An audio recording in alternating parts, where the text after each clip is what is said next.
So nobody's asked you for an enema? No, nobody's asked me for an enema. Damn, would you do one?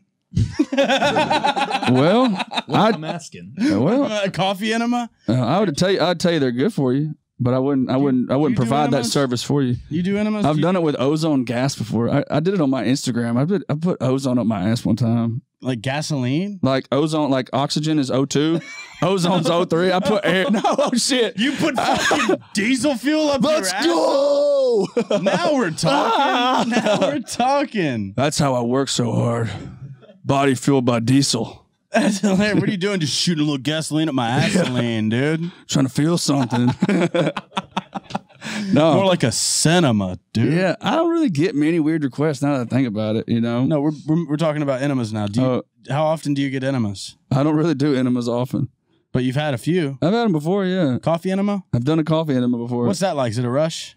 I would get one. You get a good coffee buzz off of it. Yeah, and it detox. I mean, it's really good for like colon and intestinal detox. Isn't it just like what just came out of me?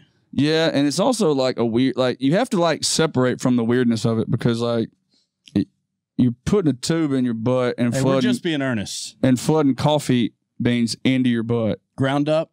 Oh, it's like, can you choose? It's like brewed coffee. You can choose your coffee brand. I do recommend you use nitro, like iced coffee, or are we going for the burn? Is it hot? It's kind of a warm vibe. Okay, it's kind of like bath water. It's kind of nice.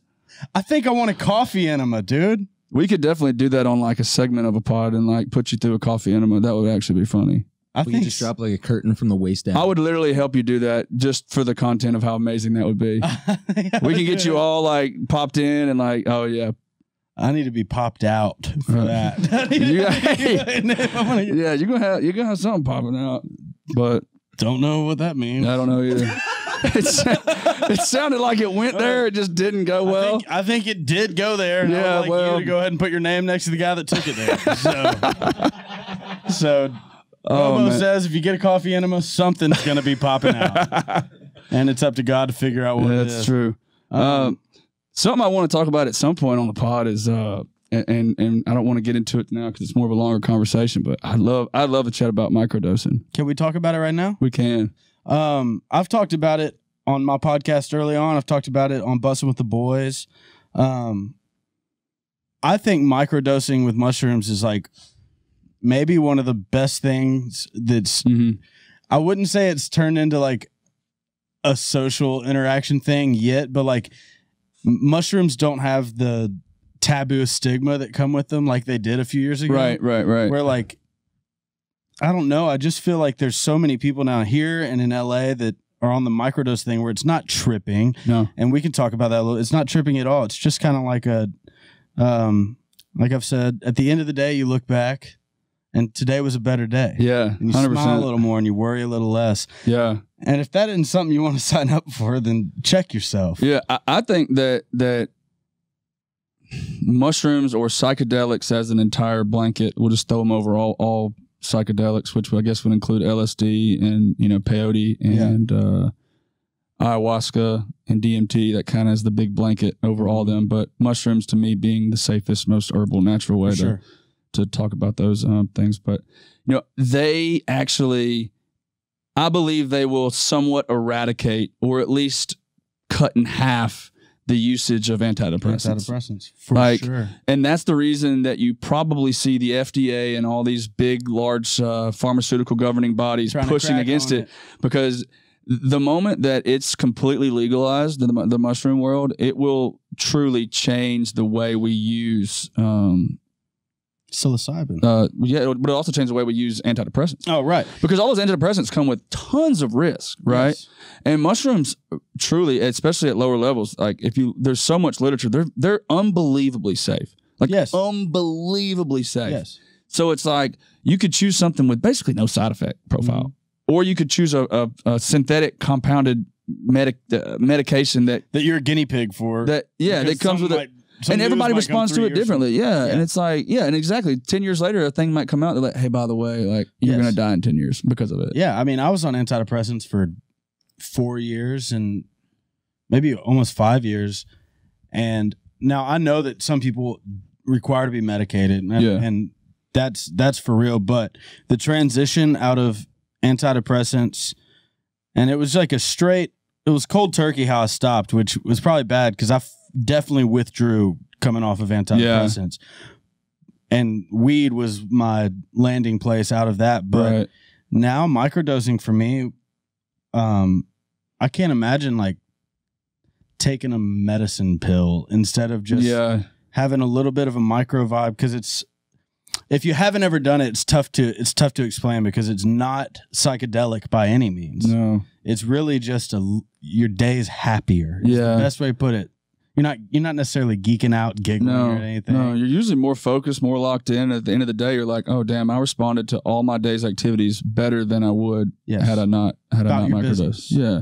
But they just have this like stigma around them that's like, ooh, that's a drug. Yes, mushrooms are illegal, so I'm not gonna sit here and be like, everybody go out and do shrooms. Yeah. Go find your local drug dealer to buy shrooms. But I'll tell you that as they become more readily available in the sense of becoming legal and decriminalized and allowing people to grow their own mushrooms, which they will, because there's just too much literature coming out right now, man, it will reach, like, I used to joke that if everybody in the entire world did one big mushroom trip all at the same time, we'd eradicate a lot of the world's problems.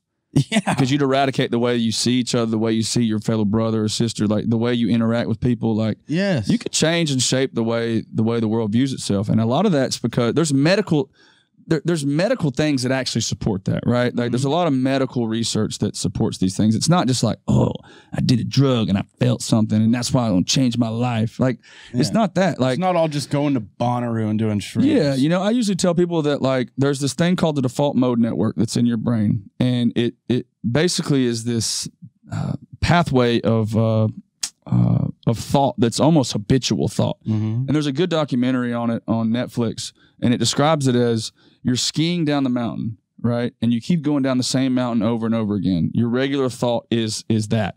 Well, eventually your skis in that powder create a lane that you're skiing in over and over again. So you're pathologically and habitually thinking the same way. And you cannot break that chain because you've created a neurological pathway that thinks that way.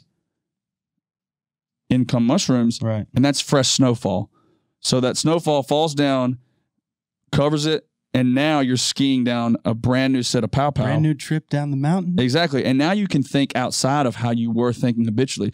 Like for like chronic disease and like people that are dealing with things like that or have, you know, life-altering things, I don't want to say I recommend it because I probably can't say that, but man, I recommend it. Yeah, microdosing mushrooms. I think it'd be so cool one day when those things are legal, man, because I think that you're gonna really see a lot of people's health needs met without taking a pill. That half the time people that take antidepressants will tell you that shit doesn't work.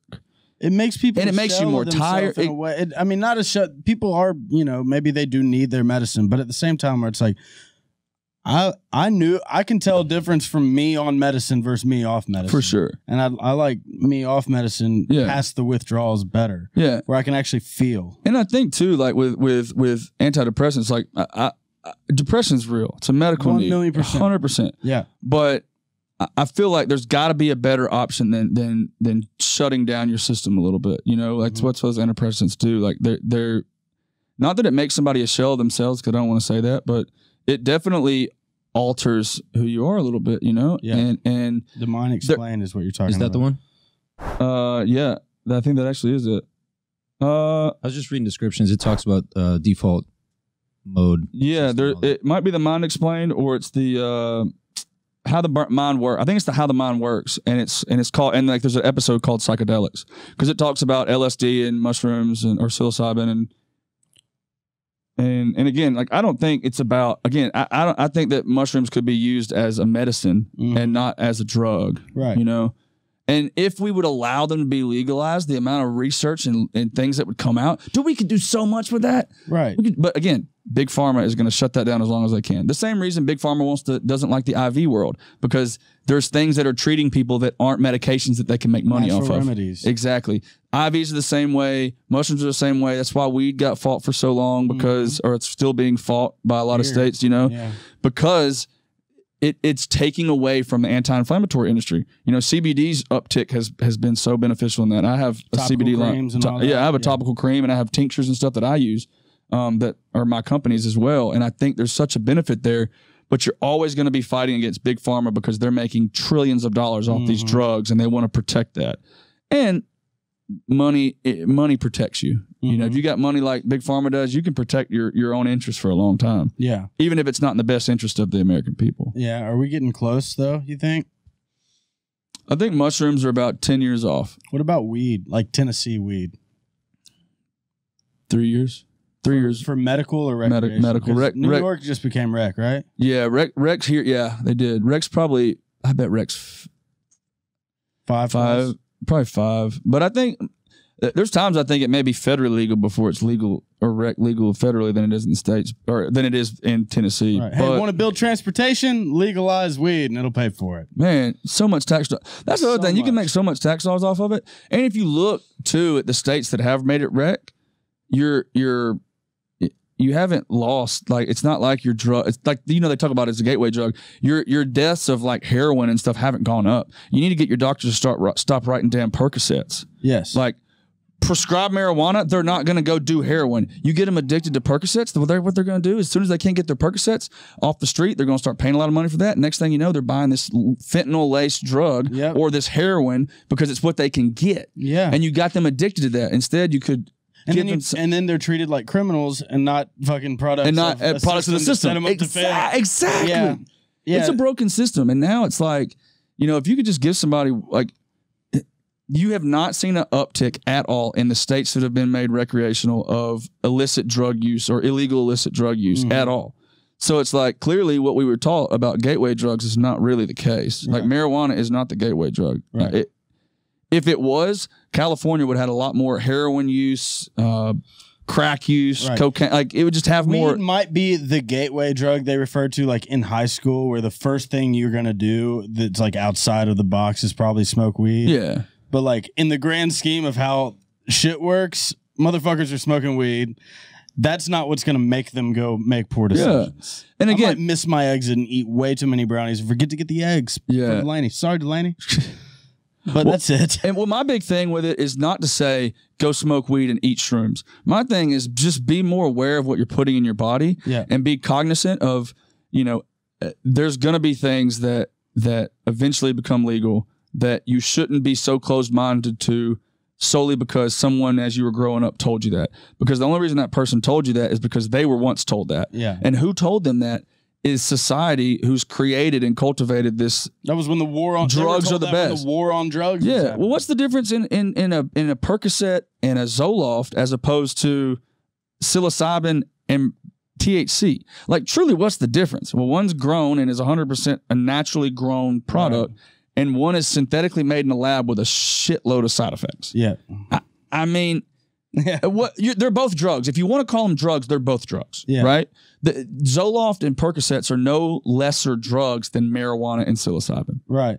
Except both marijuana and psilocybin legal carry a lot less side effect profile. So my thing is just to tell people to be open-minded to things as they become legal, because they will. Whether it's in 2 years or 10, things will eventually start to become more available to people legally.